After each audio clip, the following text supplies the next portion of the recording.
Kita berdoa.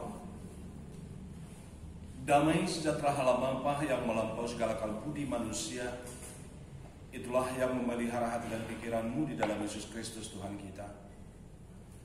Biarlah kami boleh menerima firman-Mu ya Allah dengan terang Roh Kudus, sehingga kami boleh mengerti dan memahaminya, sehingga dengan hati yang paham kami boleh menelaah firman-Mu, dan kami boleh melakukannya dalam kehidupan kami sehari-hari. Dalam Kristus kami berdoa. Amin. Bapak Ibu, saudara-saudaraku jemaat Tuhan yang terkasih dalam nama Tuhan kita Yesus Kristus, saat ini kita akan mendengarkan firman Tuhan dari 2 Samuel pasal 9 ayat 1 sampai dengan ayat yang ke-8. 2 Samuel pasal 9 ayat 1 sampai dengan ayat yang ke-8. Beginilah firman Tuhan tertulis di sana.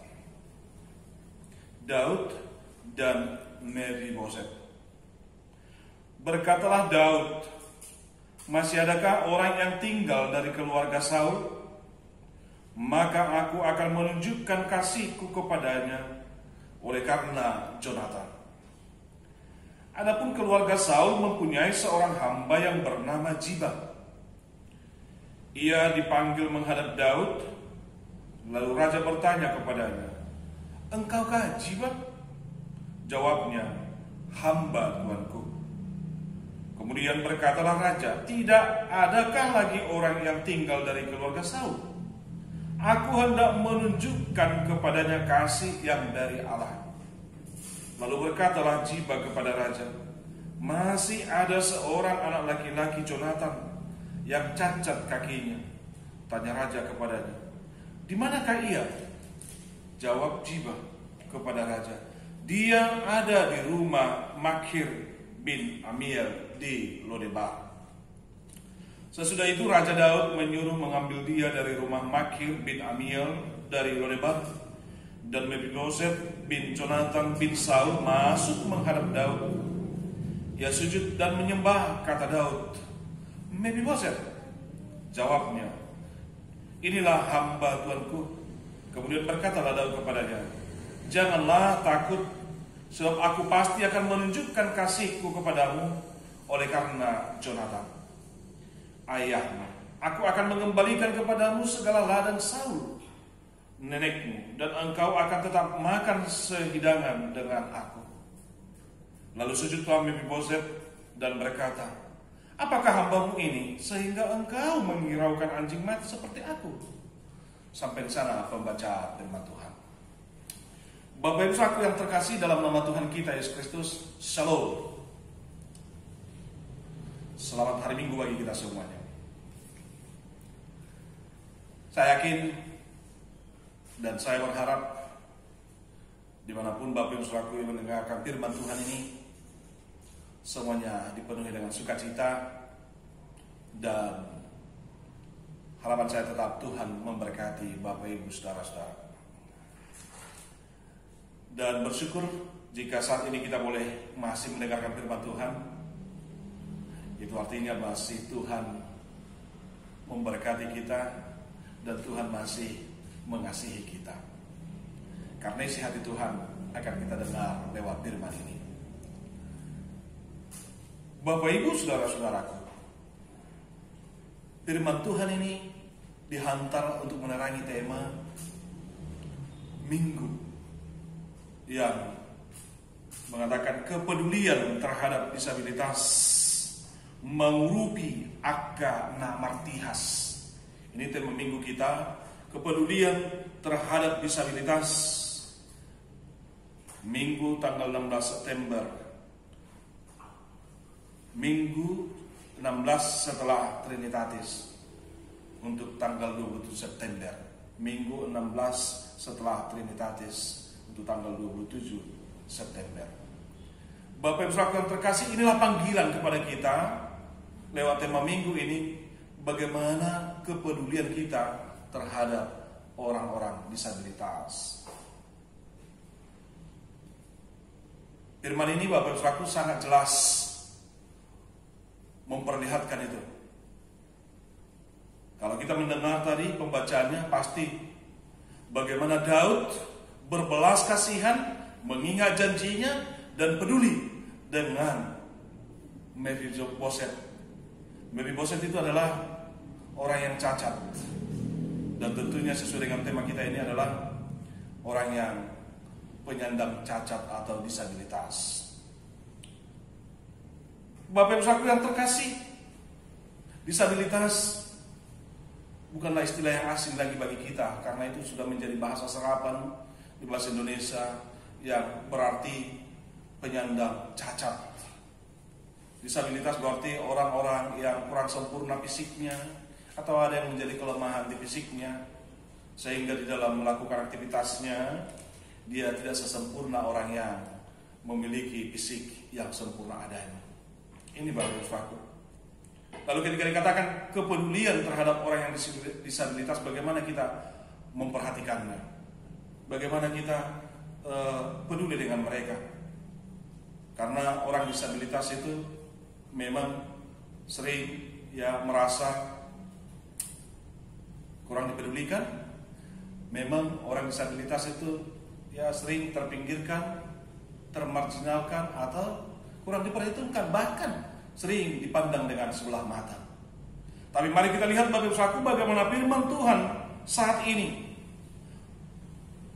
Bagaimana Daud yang adalah seorang raja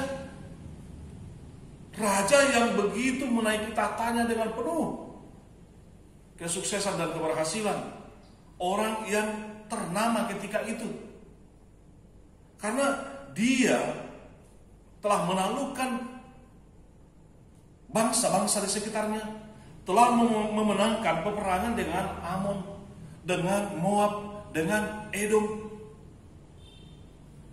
dengan Aram. Dan dikatakan Daud itu adalah orang yang sungguh-sungguh diberkati oleh Tuhan, sehingga di dalam kerajaannya itu dia tidak akan pernah kekurangan, karena raja-raja yang ditaklukkan itu memberikan upeti kepada dia. Artinya dia tidak akan pernah kekurangan secara materi.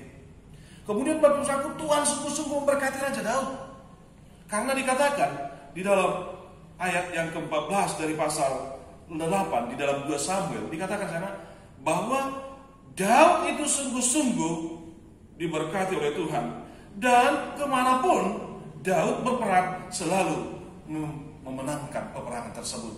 Dia menerima kemenangan. Sehingga benar-benar Daud itu sungguh-sungguh adalah orang yang sangat ternama ketika itu. Tapi Bapak Ibu, kita melihat sesuai dengan tema minggu ini, Daud meskipun mencapai dan memiliki segalanya, bahkan dia sudah menjadi orang yang ditakuti, kekuasaannya dan kerajaannya yang sudah diakui semua orang atau bangsa-bangsa di sekitarnya. Tapi dia masih peduli dengan orang yang cacat atau penyandang cacat. Itu dimulai Bapak Ibu ceritanya ketika dia berkata, pas di masa kepopulerannya, pas di masa, tepat di masa keberhasilannya, dia mengingat Raja Saul dan keluarganya. Dia berkata, masih adakah orang yang tertinggal dari keluarga Saul? Masih adakah keturunan Saul yang hidup? Hingga pada saat ini dia mencari Bapak Ibu.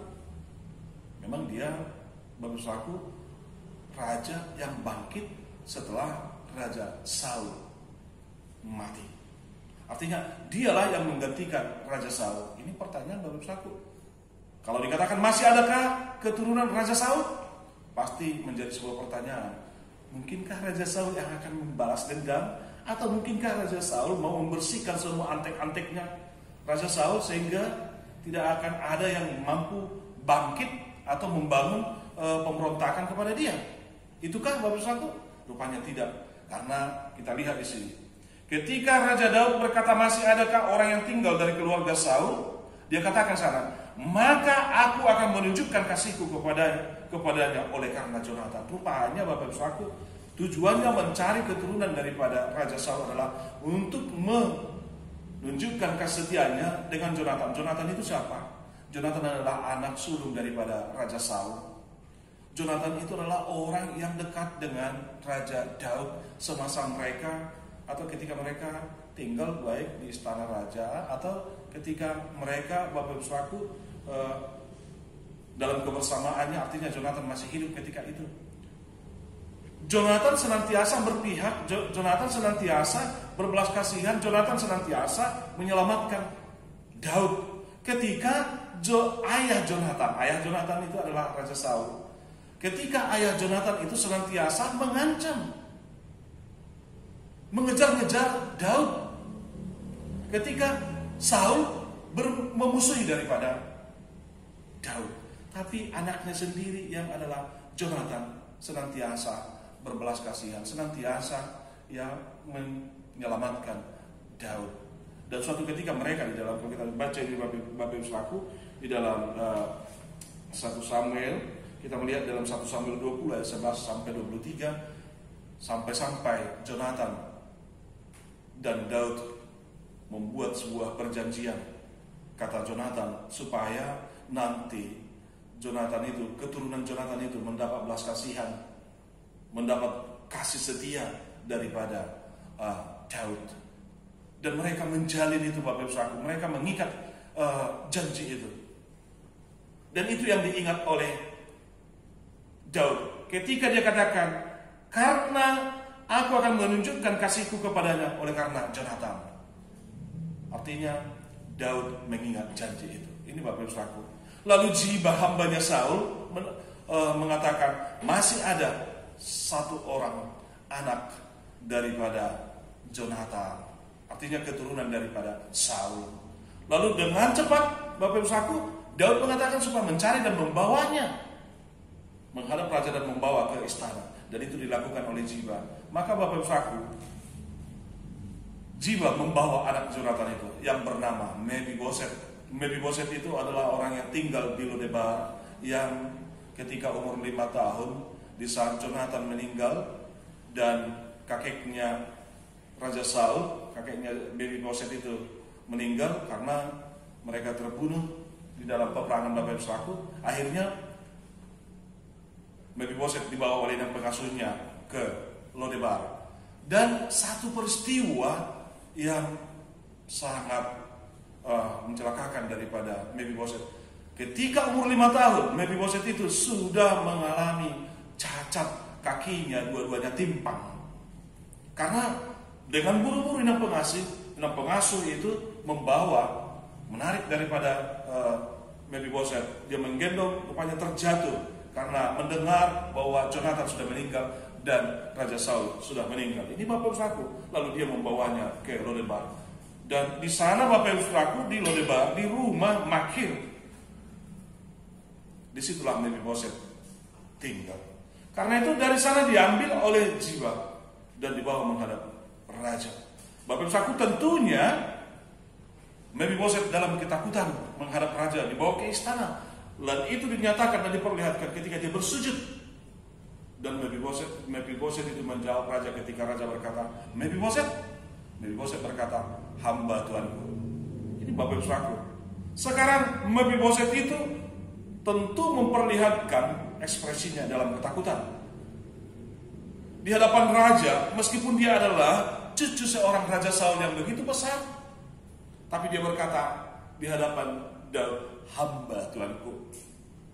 Lalu Bapak Ibu Saudaraku, kita lihat di sana apa yang dilakukan oleh Raja Daud. Dia katakan di sana, Bapak Ibu Saudaraku, jangan takut. Ini yang pertama.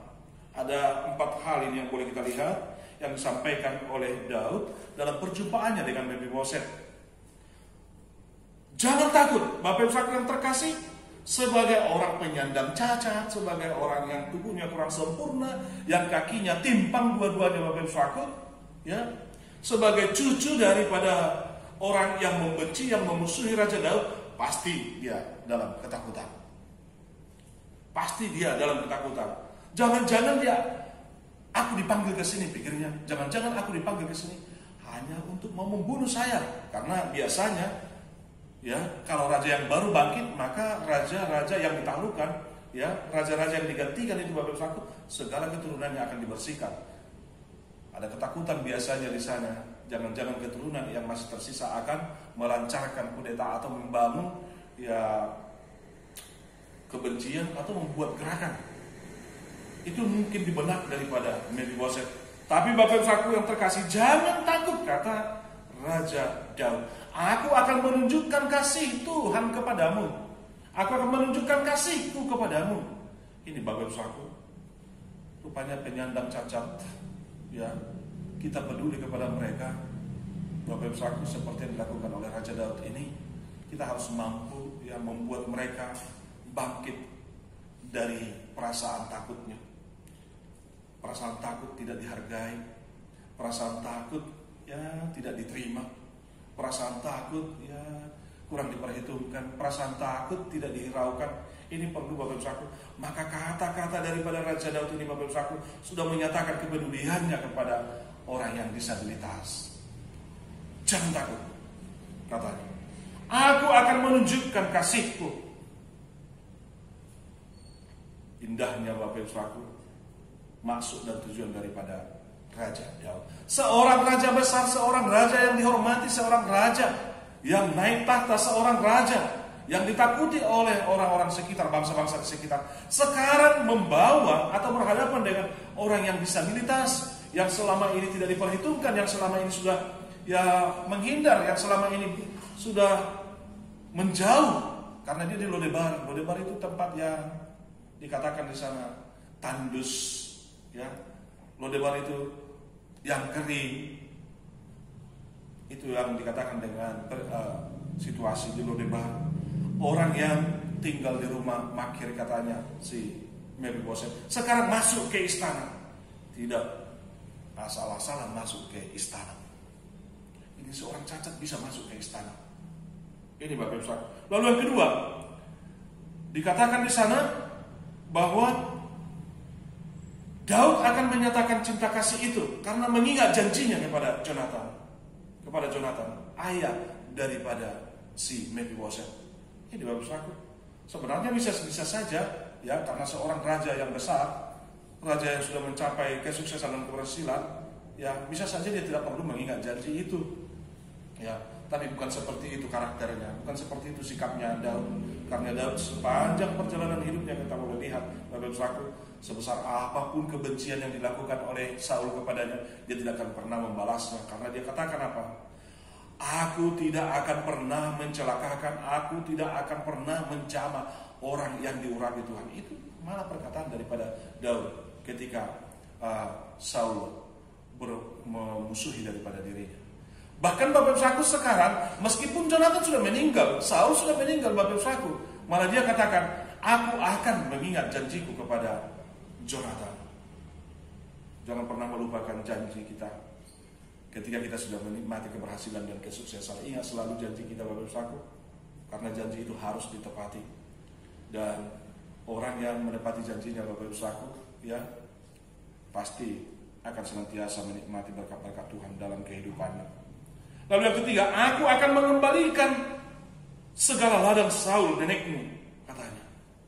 Ini dikatakan oleh Raja Daud kepada Mephiboset. Bukankah itu sesuatu yang menyentakkan hatinya Mephiboset? Orang yang timpang kakinya, yang disabilitas, yang cacat, Bapak Saudara, sekarang kepada dia akan diwariskan seluruh harta milik daripada Raja Saul. Sesuatu yang tidak akan pernah dibayangkan oleh Mephiboset, Bapak Saudara. Sesuatu yang tidak pernah terbayang di dalam hatinya. Ini Bapak Saudara, aku akan mengembalikan, aku akan memberikan, aku akan menyerahkan segala harta, segala ladang daripada Saul kepadamu, katanya, kepada kamu cucunya. Segala harta nenekmu, kakekmu akan kuberikan kepadamu sebagai cucu. Luar biasa itu Bapak Saudara terkasih. Inilah kepeduliannya, meskipun dia adalah orang sebagai penyandang cacat. Lalu yang keempat, engkau akan makan sehidangan dengan aku. Semakin membuat Mephiboset bertanya, semakin dia, Bapak Ibu Saudara, melihat bagaimana Daud itu sungguh-sungguh berbelas kasihan kepadanya. Karena Daud juga berkata, dia akan memberikan waktu, memberikan tempat bagi Mephiboset untuk bersama-sama sehidangan. Sehidangan itu Bapak Ibu Saudaraku dengan raja berarti menganggap dia sebagai anggota keluarga, sebagai anaknya. Ini Bapak Ibu Saudaraku. Jadi jelas keempat poin ini memperlihatkan bagaimana kepedulian Daud kepada Mephiboset.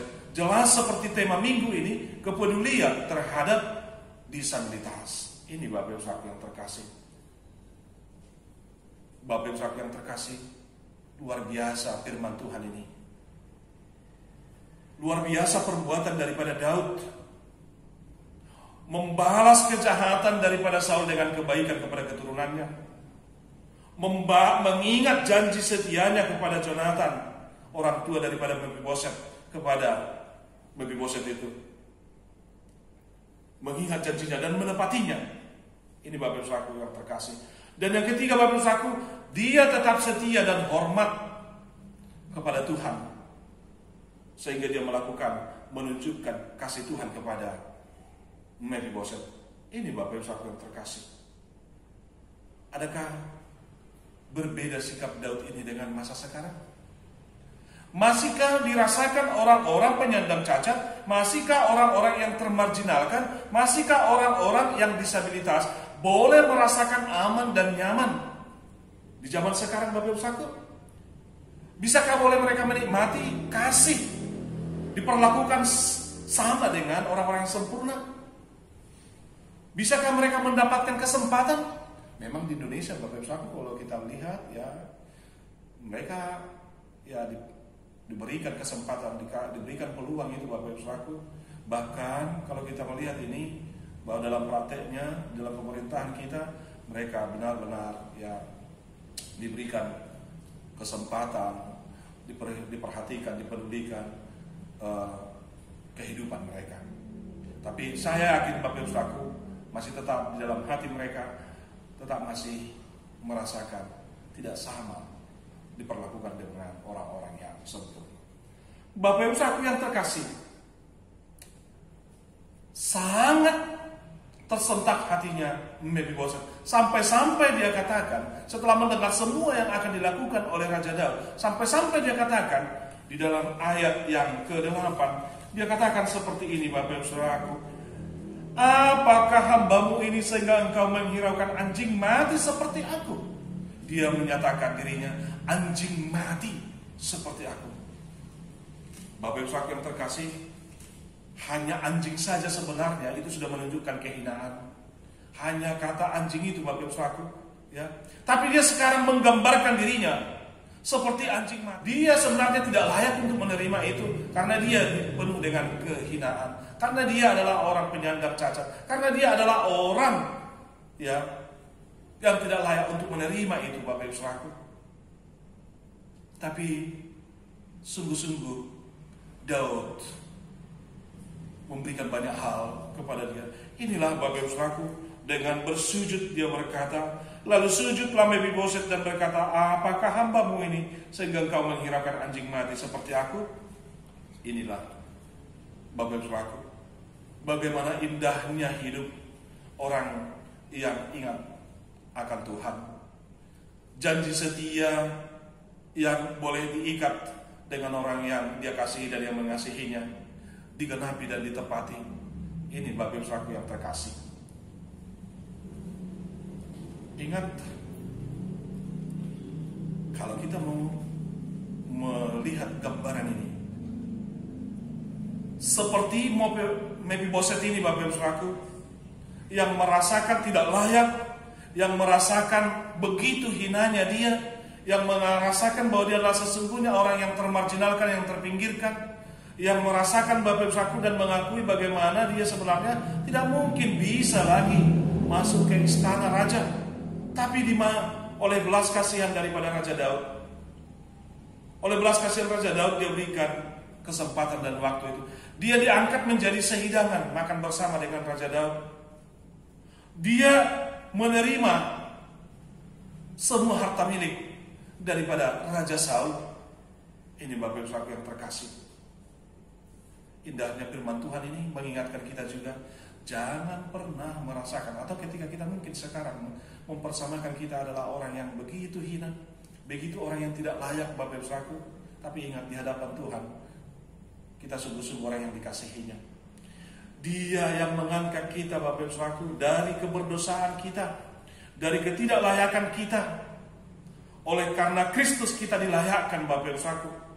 Dan saya yakin Bapak Ibu Saudaraku, sebagaimana firman Tuhan yang boleh kita dengar ini, bahwa setiap orang harus mengetahui sesungguhnya dosa itu adalah hal yang membuat kita cacat di hadapan Tuhan.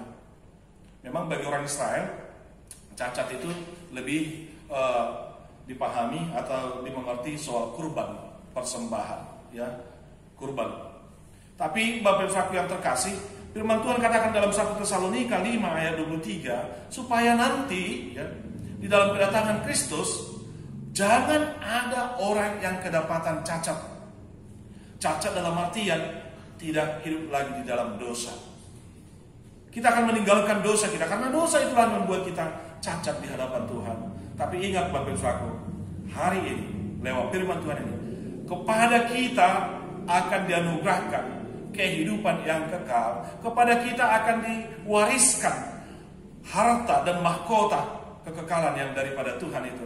Karena di dalam kasih Tuhan, di dalam belas kasihannya itu Bapak Ibu Saudaraku, di dalam belas kasihan Tuhan itu kita diangkat dan dipulihkan, sehingga kita boleh sehidangan dalam perjamuan Tuhan.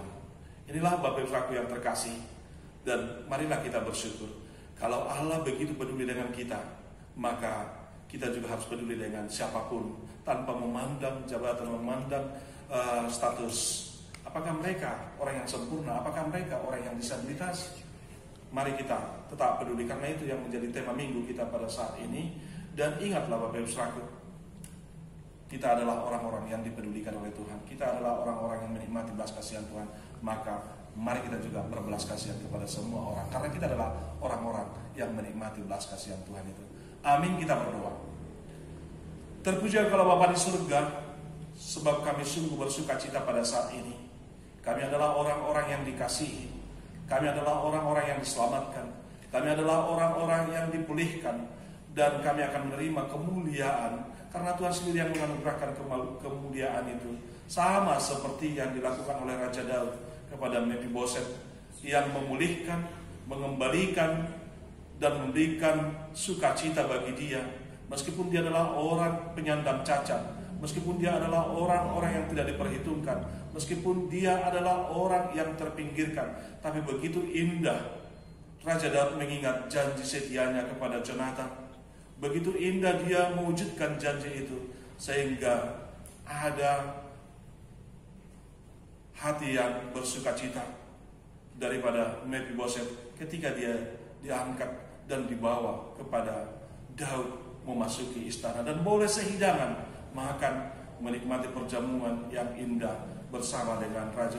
Bahkan dia diangkat menjadi anggota keluarga Raja Daud. Inilah sukacita kami Tuhan, karena kami yakin percaya bahwa kami juga adalah putra-putri Allah yang telah ditebus, yang telah dipulihkan, yang telah diangkat, bahkan boleh menerima belas kasihan Tuhan, sehingga kami menjadi orang-orang yang dimahkotai dengan kemuliaan, karena Tuhan yang menganugerahkan dan mengasihi kami. Dalam Kristus kami berdoa. Amin.